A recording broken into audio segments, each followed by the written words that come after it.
you don't exist. Take a perk and a talk of that shit. Money swallowed like sis. Did it perfect in the kid. Got a billion who sang on my head. Look at better put on the road I just spent.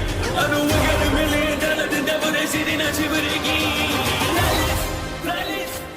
Hello and welcome back, fellow anime lovers, to MangaMuse. I am delighted to have you join us once again in the world of fanfiction and fantasy. This is the first part of What If Deku Turns Ghostrider. Special note, this fanfic is written in a masterpiece of otherwise Rook on FANFICTIONnet. Do check and support the author too. Now smash the like, share and subscribe button for more. Also press the bell icon so that you never miss such great parts. Thanks for the introduction. Now let's dive into the world.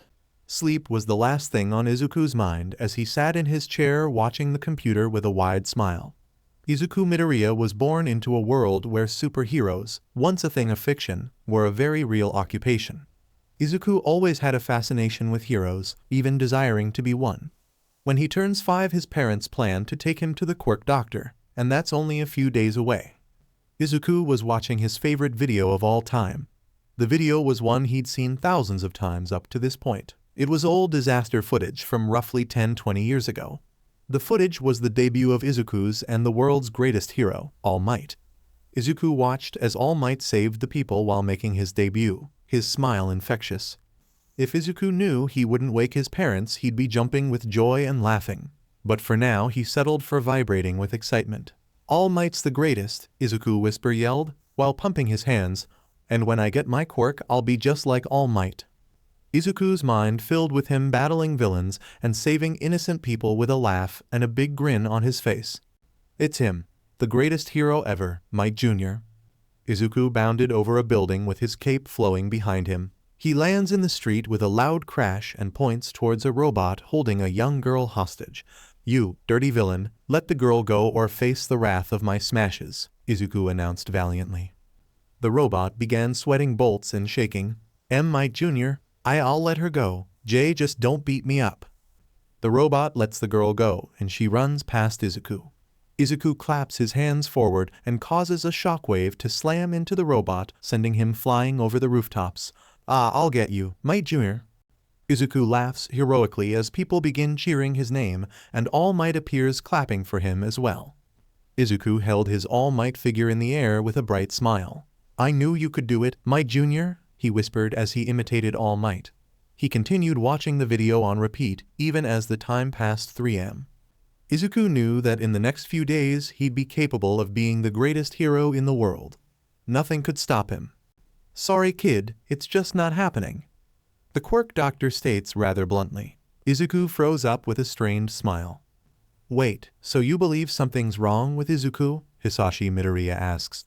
Hisashi was a little older than the woman next to him. He had short raven black hair with slight graying at his temple from the stress of his job. His eyes seemed to resemble a dim inferno, being a soft hue of orange. The most eye-catching feature, however, was the wisps of smoke that would escape his mouth from time to time. Well, his kindergarten classmates have already begun to show signs. Inko Midoriya adds, Inko was Hisashi's partner and mom supreme. She had darker green hair than Izuku, and had it tied up, though only a little of it at the top. The doctor turned and grabbed a tablet, before scrolling through it for a moment. My records say you two are 4th-generation quirk users. The doc says, what powers do you two have? I don't have anything particularly special, just attracting small objects to my hands. Inko says, looking at Izuku worried. I can breathe fire, but I wasn't into the hero business when I was younger. Hisashi says. The doctor nods. Izuku should have already manifested one of your quirks or a combination of both, but after viewing his X-rays, I don't think he's going to. He turns his head towards an X-ray on a whiteboard. You see, when superpowers first began appearing, there were many research studies conducted and doctors discovered a link between the bones in a person's foot and their likelihood of developing a quirk. The parents glance at each other with worried looks. People with powers have only one joint in their pinky toes. Their bodies have evolved into a more streamlined version of the human form. The doctor stands up and points to the X-rays. You can see here that Izuku has 2 joints in his pinky, like roughly 20% of the population these days. The parents both looked at Izuku, who hasn't moved since the doctor began his explanation. Based on the research that's available, it's safe to say your son isn't going to develop a quirk. The doctor finishes. The news devastated the family. Izuku was less like his usual self, and his parents became a bit overbearing. They even planned on homeschooling him, but Izuku begged them to let him stay at school because he felt he needed to keep going even without a quirk.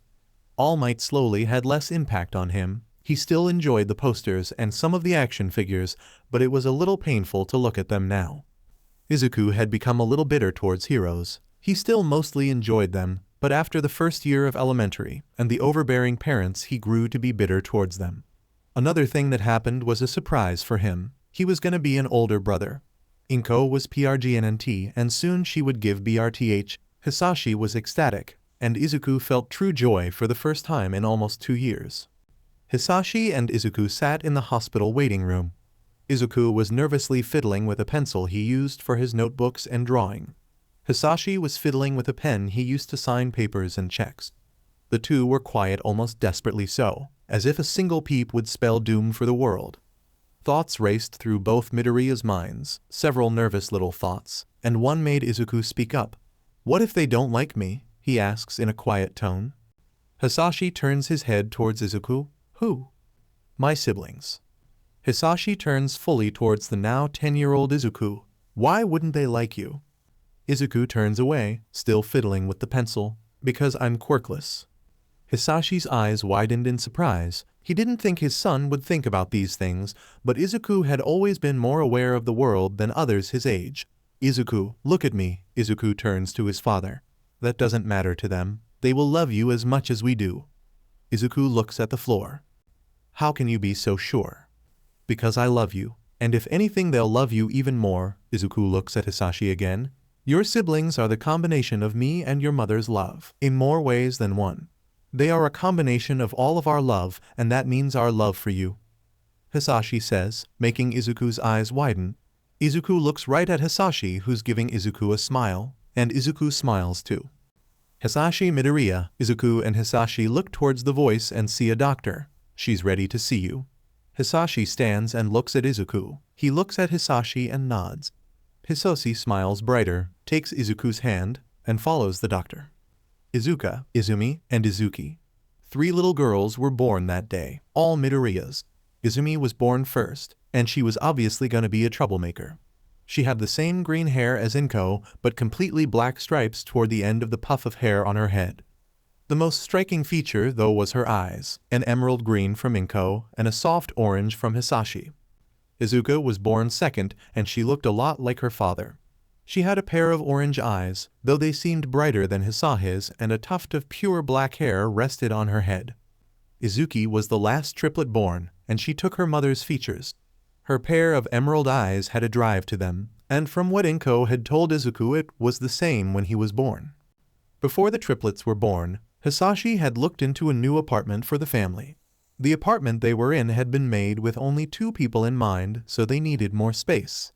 Thankfully, Hisashi had gotten a pretty good deal for a larger apartment a few blocks from their old one. The new apartment was on the 6th floor of the 8-story building it was in, and was built with a family of 6 in mind. Izuku loved the new apartment. He also really liked the 2 bathrooms that would be needed. Inko also loved it, but for a different reason. Hisashi didn't have a place he could work at the old apartment, and so had to set up his work in their room. Inko had stayed awake listening to Hisashi typing or writing something multiple times because of it. Now, though, Hisashi had a whole room he could use for his work, and that should be the end of Inko's restless nights and irritable mornings. Izuku was happy, as he could be.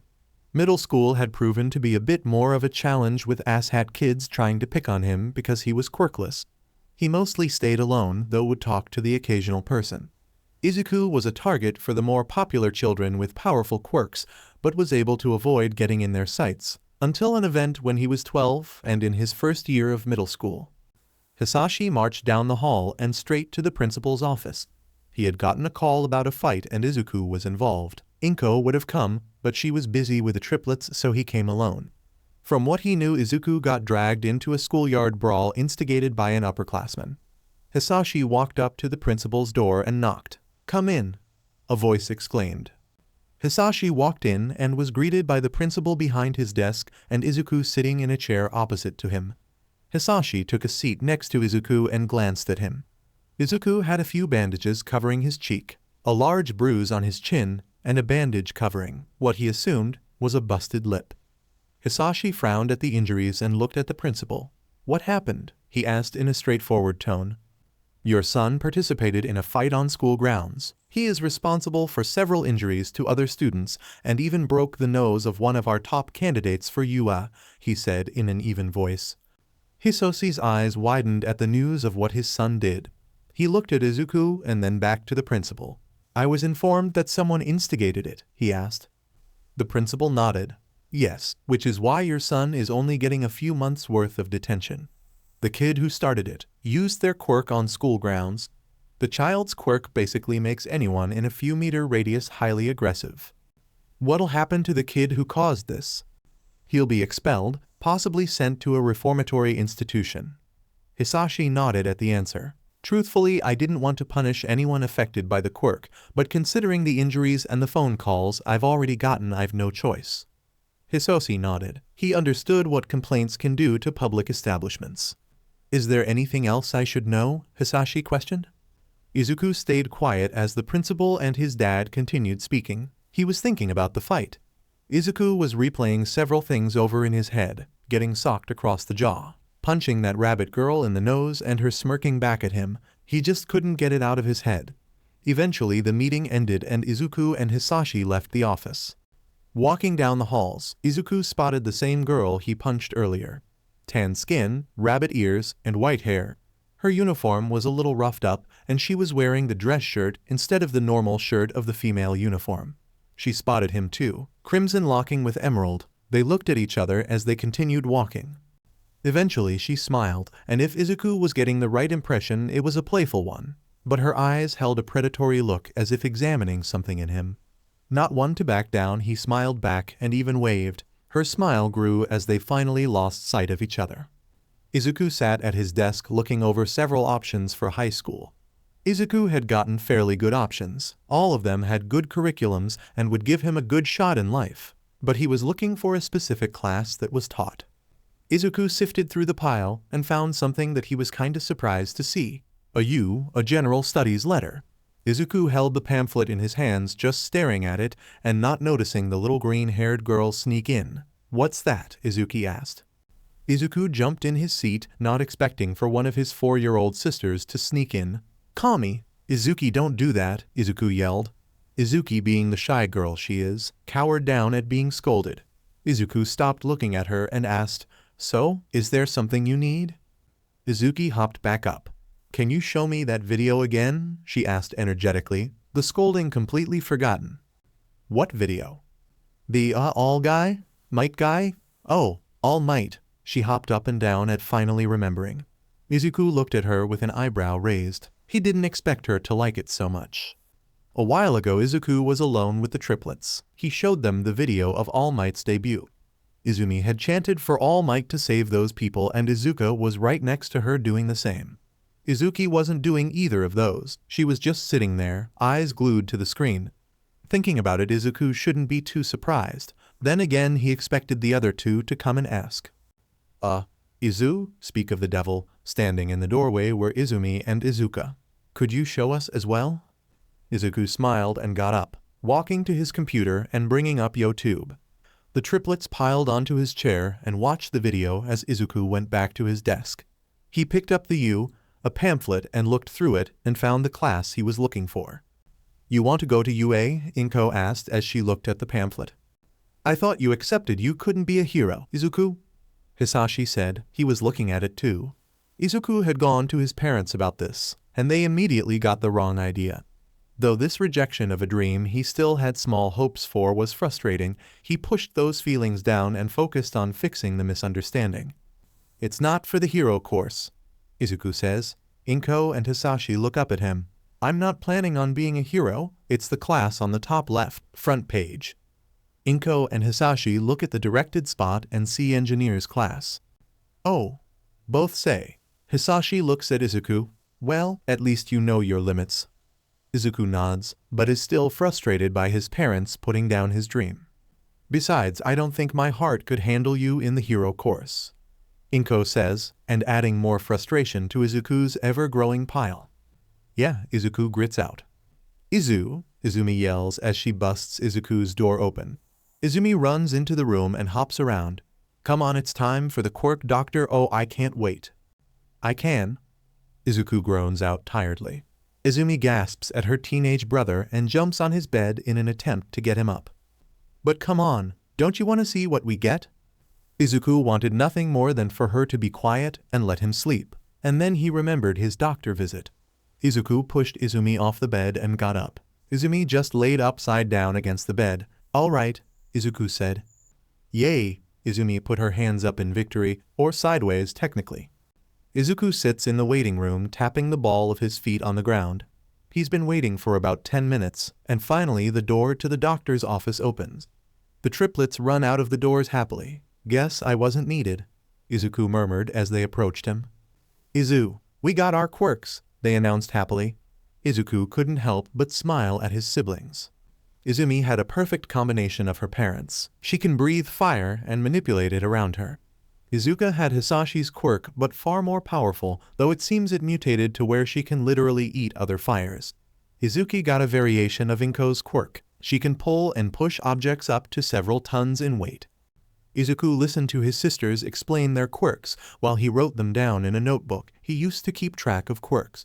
Originally, the notebooks used to be called Hero Analysis for the future. Now he just calls them quirk books. Thanks you three, he said, finishing up the analysis. You're welcome, but now that we have our quirks we can protect you, Izuki declared, getting yes from the other two triplets. Izuku stopped moving. He thought about what they just said. He understood they cared for him, but they were still adding to the frustration pile. They also just got their quirks, and slowly he got mad. He wouldn't snap at his sisters, but he needed to leave. Izuku acted like he just got a message on his phone and pulled it out. Hey mom, dad, I gotta go. A friend just texted me, Izuku said. Oh, do you need me to drop you off? Hisashi offered, but Izuku shook his head. No, they're close by. Izuku left without getting an answer. Hisashi and Inko looked at each other in confusion. Izuku walked a few blocks away before ducking into an alley. He stood there and just breathed deeply before kicking a pallet. Arg, he yelled. Kick. I'm not helpless. Kick. I can take care of myself. Kick. Crash. Izuku stood there, breathe. He just smashed a pallet and caused it to fall onto something that sounded like shattering glass. He backed up to a wall and slid down it. He reached into his pocket and pulled his phone out and dialed up a contact. He waited for the line to connect. Hey. I'm manageable. You? That's good. Right to the point, huh? Izuku chuckles. I'm just frustrated. Needed someone to talk to. No, I'd rather just hang out in an arcade. Maybe go to an underground fight club. Oh, Kami, don't remind me. Izuku laughs. So, you want to come to me or All right, I'm coming. I should be there in a few minutes. All right, see you soon. Izuku hangs up and puts his head against the wall. He reaches into his jacket and pulls a pack of gum out and slips it into his mouth. He gets up and leaves the alley to meet with his friend. Izuku is sitting in his engineering class waiting for his teacher to arrive. Izuku was fairly surprised to find he was the only kid to apply for this class. His teacher is a nice guy. A little scruffy, but then again so is he. Izuku was wearing UA's engineer coveralls. They were gray and had UA's insignia on his back. He was flipping a wrench when the door opened behind him. Hey sensei, he said. I don't believe I teach you. A voice definitely not his sensei said. He turned around only for his mouth to hang open and drop the wrench. Power loader, sir. Izuku stands straighter, and power loader laughs. Don't worry, kid, I'm not fond of the Sir CRP. Sorry. Izuku looked away. Izuku couldn't believe it. Power loader was talking to him. Power loader was the teacher for the support course, well-known support item creator and hero. So, what are you doing here? Well, I was just walking by when I saw the lights were on. Power loader explains. I looked at the time, said what the heck, and decided to see what was going on. Oh, that makes sense. Power loader looks around. "Where's your sensei?" he asks. "Oh, he should be." Izuku was cut off by an explosion from the garage door. "There," he finishes. The doors fly open and smoke billows out. As Izuku goes for the fire extinguisher, a figure moves through the smoke. "I'm here." A man steps out of the smoke. The man is wearing the overalls, though they seem very worn. He's sporting a pair of goggles on his eyes and his stylish pink dreadlocks. He's also got noticeable stubble. "Sorry about the mess." Izuku rushes past the man. "I got it, sensei," he exclaims as he goes through the smoke. "Thanks, Midoriya," the sensei says as he pats himself down. He finally takes notice of Power Loader. "Hello, how's it going?" "Ren Hatsume," Power Loader says sternly. "The one and only well used to be. There is a Mrs. and a little one at home now." "Oh, Kami, you multiplied." "Hee hee, and you're gonna have to deal with May when she grows up." "Oh, kill me now." "Sorry, pal, you've got at least 30 more years in you." Power Loader groans in suffering as Hatsume snickers. "Sensei," Ren turns towards the emerging Izuku, fires out. "Good, good." He turns back to Power Loader. "Well, it's been fun, but I got a kid to teach." Ren walks over to Izuku, leaving Power Loader to walk out of the class. Power Loader only made it to the stairwell when another explosion followed by the sound of Ren's laughter sent a chill up his spine. "Please, Kami, don't let his daughter get in you," he prayed. Izuku is lying in bed and he's mad. A few days ago Power Loader came to him with a proposition. Izuku had been one of the top engineers at for his first year, and since starting his second year a few weeks ago Power Loader offered to have Izuku transferred to the support course. He had been ecstatic and couldn't wait to tell his parents, but when he got home and told them, they said no. They had explained that recently a few support company engineers had been kidnapped. They didn't want that to happen to him, so Izuku was denied his final chance at being close to the hero business. He nearly blew up at his parents just barely getting out of the house, which he spent at the dump destroying the already broken CRP there. He had to tell Power Loader he couldn't, and he could hear the disappointment in his voice. Thankfully it was Friday so Izuku could be mad in peace, and then his phone rang. Luckily it was a tone he recognized. Grabbing the phone off his desk and sliding the answer cursor, he held it up to his ear. "How's it going?" Izuku sighs. "You know me way too well." "I'm fine, no screw it, I'm terrible." "No, I don't want to talk about it. So how was your day?" "Huh. I supposed we both had a pretty shitty day." "Maybe. You know what FCK it, I'm down." "So your place?" "Wait, what about your parents?" "For a week? DMN, that's lucky. All right, I should be there soon." "Yep, you too." Izuku cuts the call and goes to his closet. Izuku had grabbed his only all-might Bronze Age hoodie that he got a few months back. He moved through the apartment and checked the time, 2:17 am. Izuku nodded and moved towards the balcony and hopped over the railing. He grabbed a pipe attached to the building and clambered down, eventually making it to the ground, and ran off into the night. Inko sat at the dining table staring at the document in front of her. She had a blank face as she was so engrossed in thought everything else was tuned out. So she didn't notice Hisashi walking in the room. "Hey, honey, have you seen?" Hisashi cut himself off at seeing Inko's blank face. "Honey?" No response. Hisashi walked over to her and placed a hand on her shoulder and caused Inko to nearly shoot out of her seat. "Hisashi, don't do that, darn it," Inko squealed out. "I've been trying to get your attention," he defended. "Oh." Inko now felt a bit embarrassed. "Sorry, what were you asking?" "That can wait. What's got you so entranced?" He looks at the paper she was staring at, and Inko follows his gaze. "It's a college offer for Izuku." Hisashi looks at her and smiles. "Really? Wow. So who wants him?" Inko looks at him with hesitation. "America?" Hisashi freezes. Did he hear that right? "America?" he parrots. Inko nods. "From what I've read," Inko explains, "it's based in Nevada, a place called Iris City. Apparently they've been looking overseas for talented engineers and you had recommended our son." Inko was obviously very proud but apprehensive as well. "But Izuku graduated almost a year ago." "I know, but the letter explained it took so long because of the recommendation process." Inko says, "It took them months just to come to a decision." Inko and Hisashi stare at the letter, silently contemplating something. Honey, you know he can't see this, right? Hisashi says. I know. We should just toss it. He grabs the paper and walks to the trash can, crumbles it, and tosses it in. Hisashi stood there thinking about what he just did. Izuku would never get a chance like this again, and they got rid of his future. Eventually, he decided it was for the best. Izuku would have been eaten alive in America, and he and Inko couldn't let that happen. Later that night, Izuku had just got home from his job at Hatsume Repair Depot. He had walked in with an empty can of pepper dock and went to throw it away. He tossed it in on his way by, but heard the can hit something that sounded like paper. Izuku groaned as he believed his sisters got into his work requests again, so he went to investigate. Izuku looked in the bin and sure enough a wad of paper greeted him. Izuku grabbed the paper, unwadded it, and noticed something very different than he was expecting. Izuku stared at the college letter, reading it from the top down. Izuku's lips tugged until he smiled and tears began welling up in his eyes, and he was about to jump in joy, when a realization struck him. The letter was thrown away. Izuku stared dumbly at the counter, his mind racing to understand why it was there. His brain raced for an answer until it got one and all thoughts grinded to a stop. Izuku realized exactly why it was there. His mom and dad threw it away, or at least one of them. Izuku felt something he'd tried to bury as much as possible, and it was bubbling to the surface, rage. Izuku's face contorted into a snarl. He stood straighter and marched to his parents' room. Izuku grabbed the doorknob and violently opened the door, startling his parents.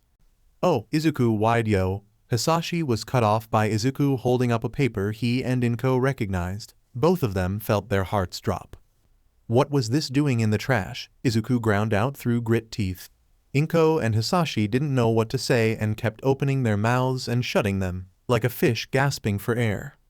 Well? Izuku yelled impatiently. Both parents flinched at Izuku's tone.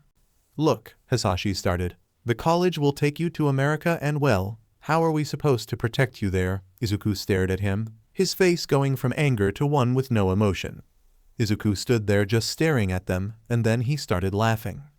Protect me? He said between laughs, while moving towards the door. That's always your answer. Izuku walks out the door. Inko and Hisashi look at each other in worry. Crash. Both Hisashi and Inko jumped, and the triplets who were in their rooms jumped at the noise as well. Inko and Hisashi rush out their door and stop, staring at the now broken family photo hung up in the hall. The triplets rush in and gasp at the destroyed memory. It was a picture of the family when Izuku was 14 and the triplets 4. Inko bends down and gingerly grabs the photo. Hisashi looks down the hall and sees Izuku move into his room. The triplets see this too and move to follow, leaving Hisashi to comfort Inko, who started crying. The triplets enter Izuku's room to see him stuffing his laptop into a backpack. What are you doing? Izuku demands. Packing, Izuku says while grabbing a shirt. Why? Izumi questions. Because I'm leaving. That caught the triplets off guard. Where and why? You do know mom's crying, right? Izumi says, confused and frustrated at Izuku's dismissal. Izuku looks at them dead in the eye. Why should I care? The triplets' hearts stop. They didn't hear that right? Seems like she does that a lot. The confusion leads to anger and Izumi snaps at Izuku. What is wrong with you? Izuku turns to her. Why do you not care? She loves you and we love you. Why would you say that? Izumi is breathe, her face red with anger. Izuku stays quiet, still putting things in his bag. Izumi gets more frustrated and is about to go on a tirade when Izuku stands abruptly and moves his way towards the door. He shoves past his sisters, but stops near Izumi. He turns to her while taking out the paper for the U.S. college. They threw this away and tried to keep me here. He explained, they have done this twice to great opportunities for me. I won't let it happen a third. But they just want to protect you. Dang it, Izumi shouts at Izuku. He frowns at her and scoffs, turning towards the door. Izuka gets in front of Izuku and spreads her arms trying to stop him. No, you're not leaving. You're going to apologize to mom and da. She gets cut off by Izuku shoving her aside and continuing forward. Izuki stands there unsure of what to do and tries to go to Izuku, but he's already opened the door and is halfway out it. Izukumidoriya. The triplets jolt, and Izuku stops, turns and sees the red-faced Inko. You are not to leave this house. I am your mother and I am telling you to apologize to Yo. Inko is cut off by something that makes everyone freeze.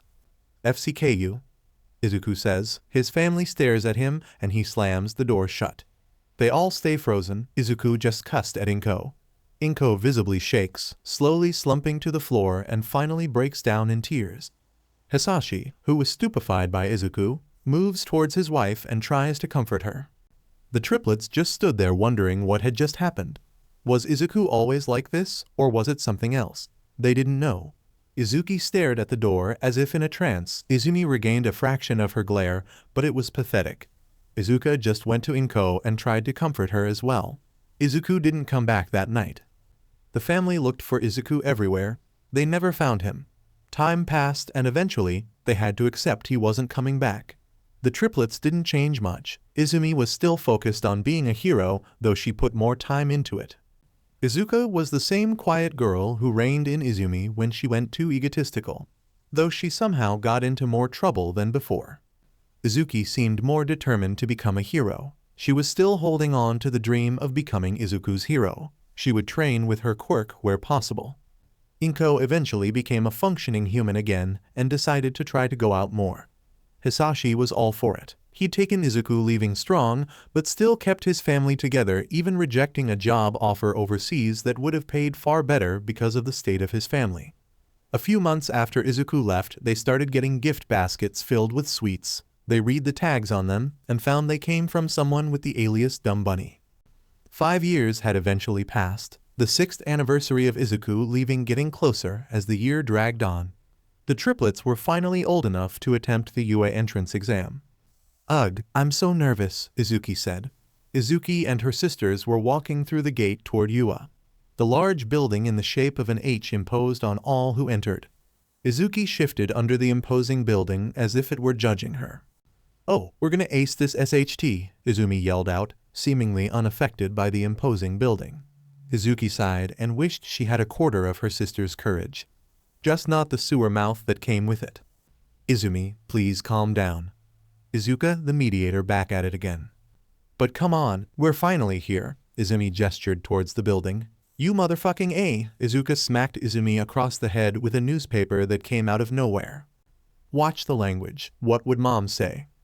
"Well, she ain't here at the moment, so who gives it SHT?" That earned her another smack by the newspaper. Izuki couldn't help but giggle at her sister's antics. "That boy, bakugou, is not helping with your mouth," Izuka stated. Izuki had to agree there. She didn't know bakugou, as well as her sisters did, but even she'd heard of his fiery mouth back at Aldra. "Hey, don't go bad-mouthing cat." "Well, it's true. That boy needs to learn to keep his lips shut and to respect people," Izuka sighed. "I don't understand what you see in the boy." "He makes me happy," she said, smiling. "More like his tongue does," Izuka retorted. "That too," she admitted shamelessly. Izuki gagged at the image that invaded her mind. "There's also his temper. It seemed to rub off on you." "That's not true. I've always had a temper." "Then there's the swearing." "Hey, you shut your WHR mouth." "Point exactly." "Well, at least he's not as bad with it as his mother." The sisters stopped arguing at that and thought of Mitsuki Bakugou. "Yeah, you're right," Izuka admitted. "Not even a competition," Izuki added. Izumi nodded her head and looked back at the entrance to UA. It had finally sunk in as to what they were doing. "What do you think Izuku would have said?" Izumi asked in a tone that simply didn't match her personality. The sisters were quiet for a while until Izuki spoke up. "I like to believe he'd have been proud," she said with confidence. Izuku had become a taboo subject to talk about. They didn't hate him by any means, just talking about him usually brought the entire family's mood down. "Well then, let's do this," Izumi says with brimming confidence. "For Izuku." "For Izuku," Izuki and Izuka exclaim. The three continued into UA and went through the entrance exam. Izuka and Izumi aced the practical while Izuki limped into the top 20. Izuki's quirk seemed to amplify and power during the exam and single-handedly destroyed the 0-pointer. She also busted her arm and was fussed over by Inko. The triplets had to wait for their letters from UA. It was an agonizingly slow wait. Most days they'd train and work on their fitness. Others they'd play video games, read, write hero fanfiction, or something else. A few weeks after the entrance exam, The triplets were laying on the couch watching some old movies. They never really understood why they liked them, but something about a quirkless man doing something awesome just made them beam. The three were about to put in another film when a knock had come from the door. Their mother answered and nearly squealed when she saw the envelopes. She composed herself until the messenger left, and then she bolted for the triplets. Each of them took the envelope with their name on it. They flipped them over, and each of them widened their eyes in a synchronization only triplets could do. Yua. The triplets leaped and bounded to private areas of the house to open their envelope. Each triplet opened their envelopes and was greeted by a small puck-like object. At first they were confused until the puck sputtered and a hologram appeared. Izuku was greeted by the principal, Nezu. Izumi was greeted by the pro-hero Snipe, and Izuki was greeted by the world's symbol of peace, All-Might. The three faculty members say the same thing with their own flares and encouragement, though Izuki's was a little longer with All-Might speaking about their training. The triplets were on their way to being heroes. Later that day, the family went out to an all-American diner that opened up a few months before. Izuki was mesmerized by the look of the diner. She briefly wondered if Izuku had been going to these places in America before her family called her over to the booth Izumi and Inko had picked out. They ordered several things that would make a normal American salivate: milkshakes, fries, burgers, and chicken strips with a side of gravy. Inko commented on the number of unhealthy items on the menu as she ate a salad. The others didn't really listen to her as they chowed down on several unhealthy foods. Eventually, they decided it was best to go home. They all walked out as snow slowly began to fall. Izumi was excited while Hisashi and Inko were pleading internally for the snow to stop so they didn't have to deal with it when they went to work the next morning. They never noticed the man standing across the street, watching them with a warm smile as they left. The night air was chilled and bitter as snow fell. Sirens blared through an area of deserted highway. A robbery had occurred only 2 hours before. The heroes had scrambled after the armored transport that had smashed into the front of a bank and hauled away millions in yen. Rocklock is in the lead car. How the hell did these guys even get an armored transport like that? He questioned. How am I supposed to know? I didn't give it to M. The passenger hero responds. He leans out of the car and fires at the tires with his arm cannon. The bullets just bounce off the wheels. DMN, I can't penetrate the armor. Rocklock stays focused on the road, but can already tell this was going to be difficult. He sees one of the other pursuers pass him and gain on the transport. One of the heroes in the car opens the sunroof and sits on the roof. They raise their arms and a blue energy starts surrounding them, but before they can do anything, one of the villains leans out the transport window and fires a green beam from their finger. They had aimed for the hero's head, and upon contact, his head exploded. The hero's body falls out of the car and onto the road. Rocklock swerves out of the way, but the driver behind him isn't so lucky. The corpse bounces directly into the other driver's windshield and causes them to swerve before running off the highway and to their deaths. Rocklock grits his teeth in anger. Those BSTRD aren't getting away with this, he declared. DMN it, we need backup. Rocklock, the hero in the passenger seat, says. I know that, but nobody's near us, so we have to make do. The passenger seat hero grumbles in frustration, but nods his head in reluctant agreement. The villains were having a right laugh about that hero they just killed. Ha ha, did you see that? The woman who killed the hero laughed sadistically. Yeah, real fucking funny. Thanks for causing us more issues just to get your fix. The driver says sarcastically. He was probably the only level-headed villain in the truck. Oh come on, it was hilarious seeing the guy go into the other windshield. His brain matter. She trailed off into a mutter of all the greatness of the gore. The driver glanced at her with visible disgust on his face. He had gotten roped into this heist after the gang he was driving for saw his driving skill, and he really wished he hadn't asked for their most powerful member to accompany them. God, he wished he never even said he'd consider it. The woman next to him was truly the definition of a SXL freak. From what he knew, she took actual pleasure in the sight of gore. This fact was solidified in his mind from the image next to him and the damp smell coming from her seat. The freak glances at the rear view and is greeted by an odd sight, an ethereal orange glow from behind the hero's cars. Well, Tilda, look out boys, they have backup. When she said this, the villains in the back of the transport look out the small window slits and see what she was talking about. Got 'em, Nit. Hey, drive faster, we gotta lose them, one of them shouted towards the driver. Ooh, did we call for backup? The hero next to Rocklock asks. Rocklock glances at the hero before looking into his rearview mirror, and to his surprise, a bright light was shown in the distance and growing brighter every second. The light finally got close enough to see and Rocklock, and he assumed the other hero, gaped at the sight. A muscle car, he assumed was American, was engulfed in fire. The metal was charred black and a low red glow that looked to be veins flowed through the car. It rocketed past the shocked heroes at speeds no muscle car should achieve. Come on, go faster, the car is getting closer, one of the villains yelled at the driver. Another one grabbed a case near the duffel bags filled with cash.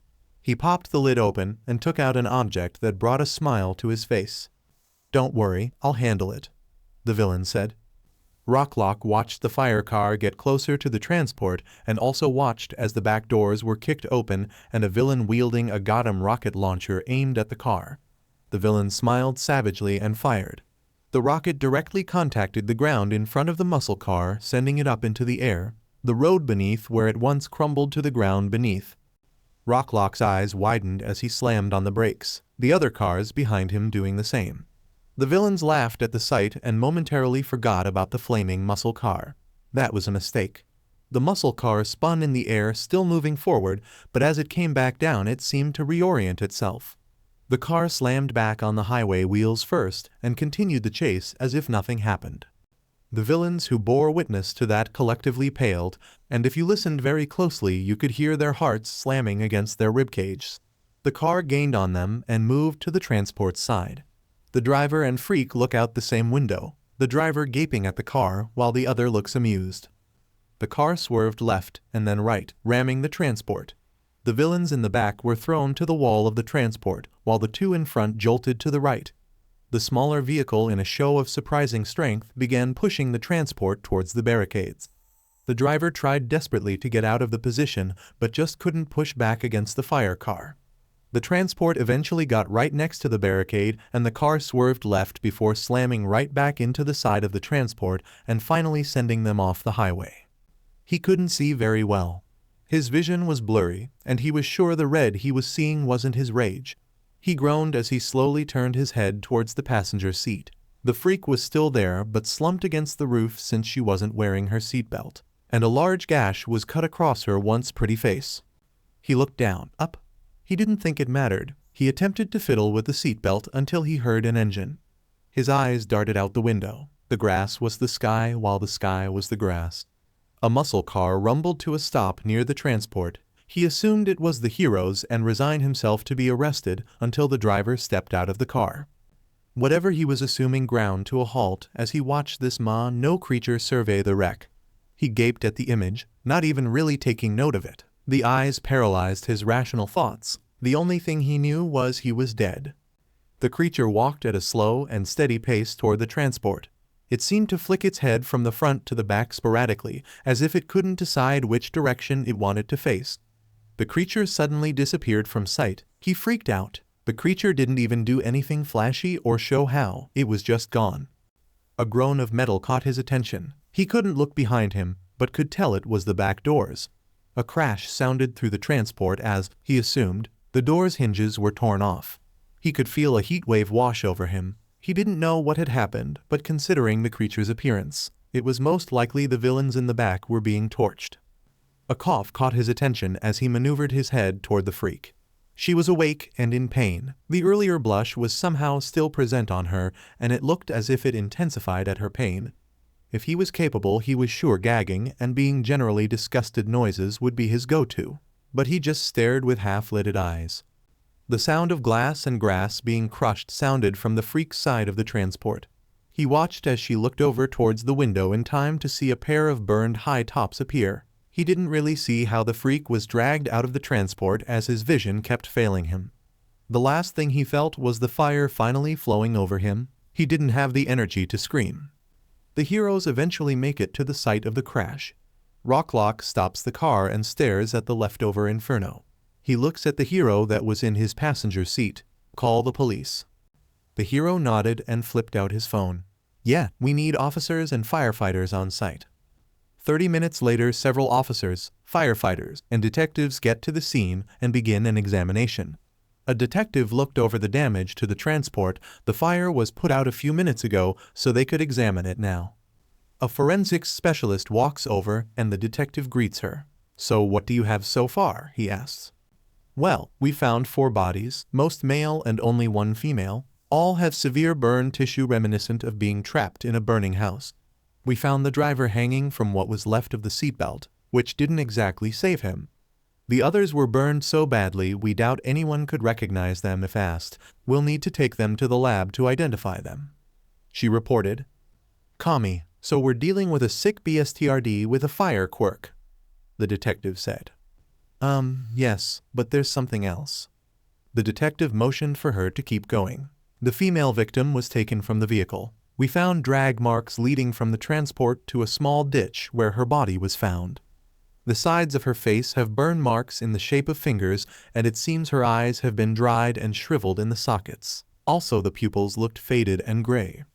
The detective grimaces at the description. He looks over the scene and watches as the corpses are loaded into body bags and forensics look at the doors and the burned tire tracks off to the side. His gaze lands on the metal security doors that lay near the transport off their hinges. He suspected they could have been torn off from the handprints on the doors. The weirdest thing, though, is the shape of the prints. Skeletal. The triplets were sound asleep in their room. The sun had entered the room through the blinds hours ago, but the 3 deep sleepers were not bothered. Izuki was tucked under her sheets with a peaceful look. Izuku was much the same, though some smoke puffed out of her nose. Izumi was sprawled out and hanging upside down from her bed. Her hair covered her face and blew away as she snored heavily, wisps of smoke coming from her mouth as well. The triplets were not bothered by the smoke as Inko and Hisashi had a special air filtration system installed. The smoke would be pulled out through the vents and puffed into a purifier. The somewhat quiet room was shattered when Inko's voice rang through the apartment. "My baby." The 3 sisters all woke up at the sound of their mother.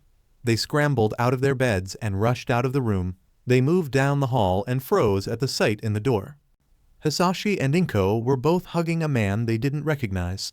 He was slightly taller than Hisashi, maybe a few inches, with long dark green hair that reached just below his chin, which had stubble covering it, making him look very scruffy.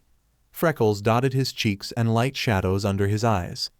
He wore what looked like a very beat-up green wool overcoat hoodie that reached his knees and had a black Henley shirt underneath, black skinny jeans, and red high tops. The man raised his head and looked at the triplets, his dim emerald eyes meeting their eyes. "Hey, troublemakers," he began. "You gonna join the hug or just stand there watching all day?" The triplets' eyes widened as they recognized him the moment he said that one word, "Izu." They all yelled as they rushed to join the hug, nearly knocking the other 3 over. They didn't care to ask questions then. They just wanted to be in his presence. Izukumidoriya had finally come home. Izuku woke up in his car's back seat and felt the sun had a grudge against his eyes. He groaned as the sun shone in his face. He put his hand up to block it out. As he reached into his pocket for his phone, he grabbed it and brought it to his face to check the time, 7:32. Izuku stared at the time and mentally cursed his internal clock, but got up anyway. He looked around at the parking lot and the buildings surrounding him.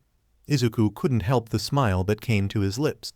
Izuku was home, the buildings hadn't changed much, and he was hungry for exploration. His thoughts decided to wander back to last night, and he couldn't help but smile. He and his family reunited. They had stayed in their hug for a solid few minutes before they began hounding him, obviously, and he did his best to answer most of their questions. They mostly asked the important one, where had he been? He had told them most of the truth. Some things he would not be telling them because they'd probably learn of it in the next 8 months. Izuku frowned when his trip down yesterday lane brought him to the one question he didn't know if he could answer. And of course, it was asked by Izuki. "Why did you leave?"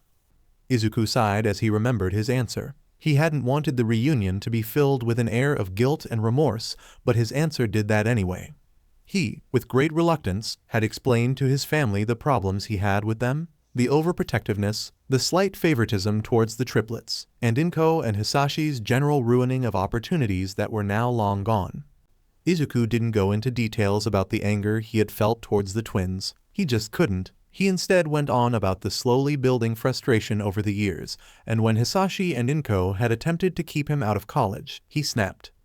Looking at his family as he told them that he could see the guilt in their eyes and the mild frustration that was pointed at themselves.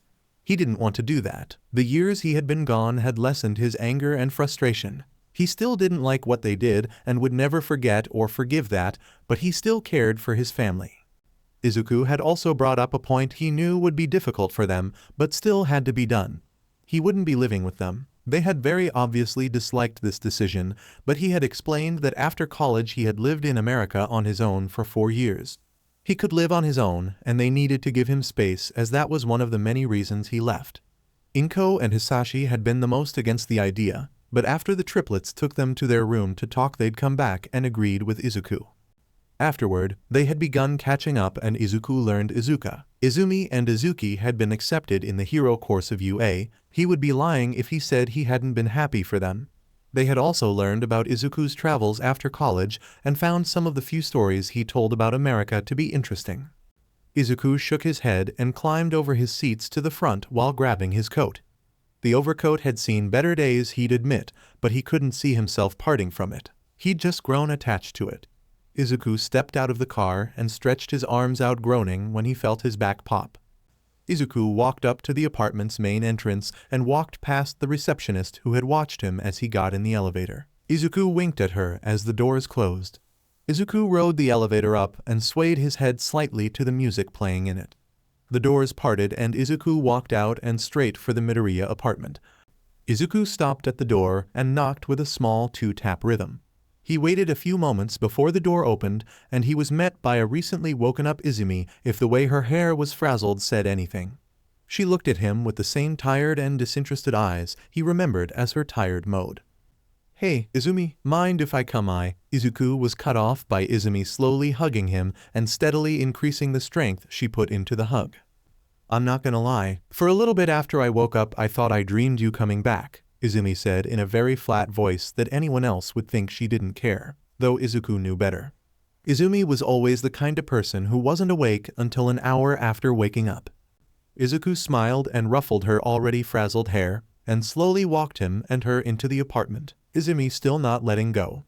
He waddled into the kitchen and saw Inko and Hisashi getting ready for work. "Hey guys," Izuku called out. Hisashi glanced at him and Izuku could tell he was happy just seeing him.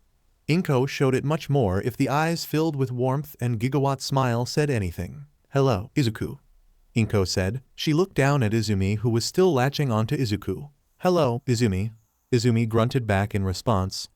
"So I guess you two are getting ready for work?" Izuku asked. "Yep," Hisashi said, popping the pea. He was currently putting on his black blazer. Izuku looked over at the TV that was showing the news, and he stared at the scene he recognized. He dragged the woman out of the transport and hoisted her up. She stared at him with a lustful expression. He stared back with flaming fury as he watched her memories of the innocents she'd murdered and raped. Slowly her expression went from lustful to genuine fear. Her iris slowly swirled as the blue drained and her eyes turned gray. Izuku snapped himself out of the memory and looked back at Inko, who was now watching the news. "Dreadful, whoever did this is sick and should be thrown in Tartarus." Izuku just looked back at the screen and watched a reporter talk with the wreckage visible behind her. "Yeah," Izuku said. Izuku stayed at the apartment and watched TV after Hisashi and Inko left. They asked him to watch over the triplets and he agreed. Izumi had let go of Izuku after her brain finally woke up and she had bounded for the bathroom. Izuka came from Izumi's direction, seeming to have just taken a shower herself. She plopped down on the couch next to him and seemed to zone out. Izuku continued watching the news and soon found Izuki had sat down on the couch with a similar frazzled look to Izumi. Eventually, Izumi joined the sibling couch party and they all watched the TV, at one point watching an anime slice of life episode that Izuka recommended. Izumi interrupted the party when her phone buzzed. She answered and Izuku was shocked to hear the SNSL words coming out of her mouth. Izuka and Izuki just gagged dramatically.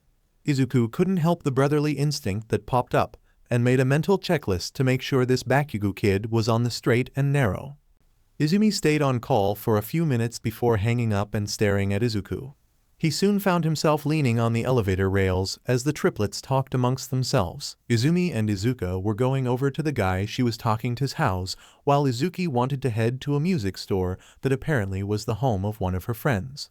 They got to the ground floor and the siblings all walked out of the apartment. "So where's your car, bro?" Izumi asked while looking over the parking lot. Izuku tried to say something, but Izuku got to it first. "It's probably the van." Izuku pointed to a white van that was one spray-painted word away from being a red flag. "Yeah, that makes sense," Izumi smiled at Izuku. "So, you have any candy in that van?" Izuku stared at the triplets with a deadpan expression as he slowly pulled his keys out of his coat. Izuku looked them dead in the eyes and pressed the button to unlock his car. A loud beep signaled a car being unlocked, and the triplets looked over towards the noise. Their eyes widened as Izuku grew a smirk. "That's my car." Sitting in a spot a few slots away from the van was a beast waiting for its MSTR. The Plymouth sat there as the siblings approached. Well, Izuku sauntered over as the triplets ran over and began looking over the car.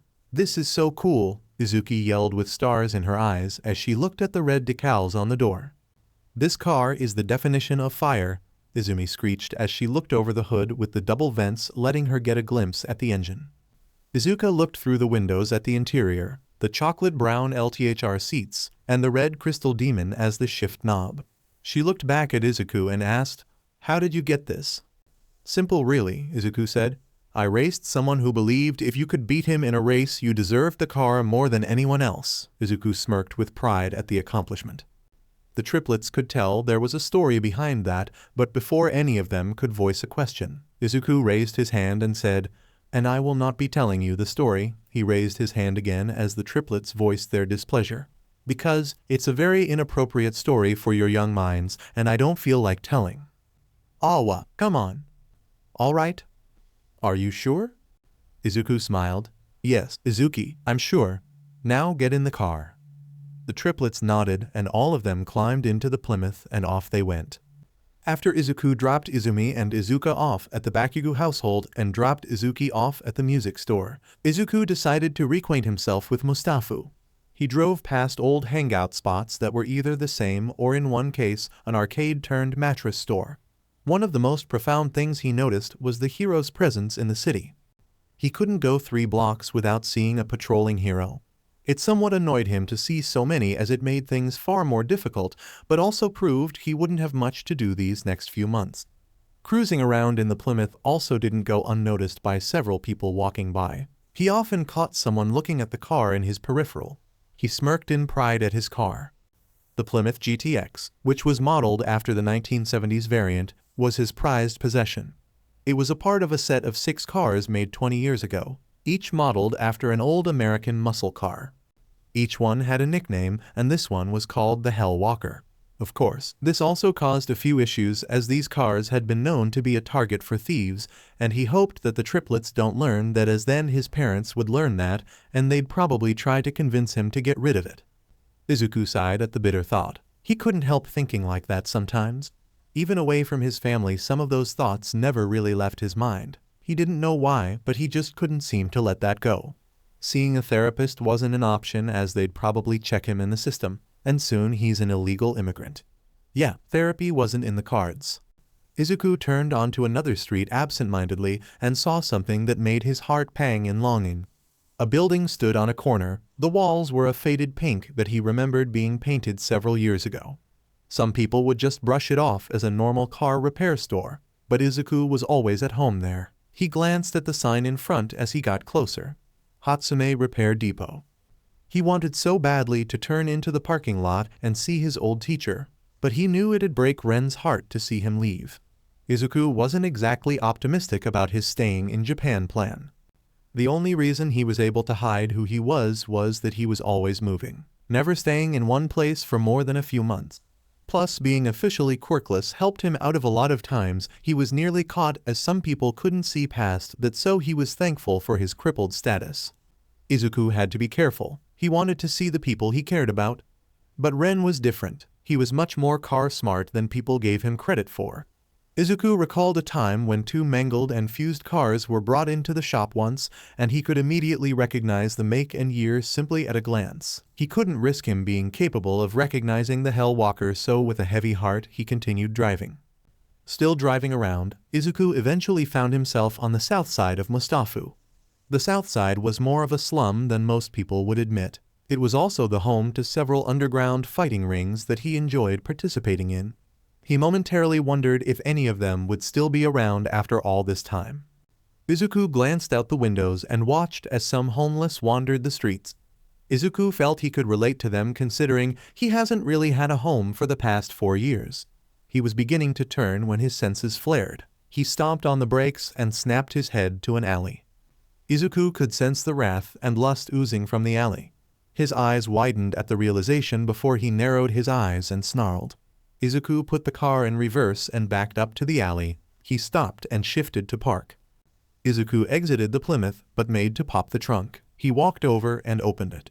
Izuku rummaged through the junk and extra clothes until he cleared the tire compartment. He popped it open and grabbed the sawed-off Remington 870. He didn't need his powers for this. Izuku checked the safety and SWCH'd it off. He moved towards the alley and felt the sins get stronger. He turned a corner and felt ice-cold rage. A man with blue scales was on top of some poor woman. Her clothes were strewn about, obviously being torn off. Izuku didn't hesitate and hip-fired the Remington at the man's chest. The man fell back and groaned. Izuku moved forward as the guy slowly tried to get up, the scales being far stronger than believed. Izuku stepped on the man's chest and pushed him back down. The man's purple eyes stared fearfully at him.